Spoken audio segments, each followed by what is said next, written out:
চলো বন্ধুরা, আজকে শিখব আঁকার দ্বিতীয় ধাপ।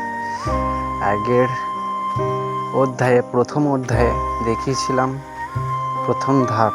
আগে অঙ্কটা প্র্যাকটিস করতে হবে, তারপর এই দ্বিতীয় ধাপের এই কোটা আসতে হবে, তারপর এই কোটা প্র্যাকটিস করা হবে। প্রথম অধ্যায় কোটা ভালোভাবে প্র্যাকটিস হয়ে গেলে তারপরে দ্বিতীয় ধাপে আসবো।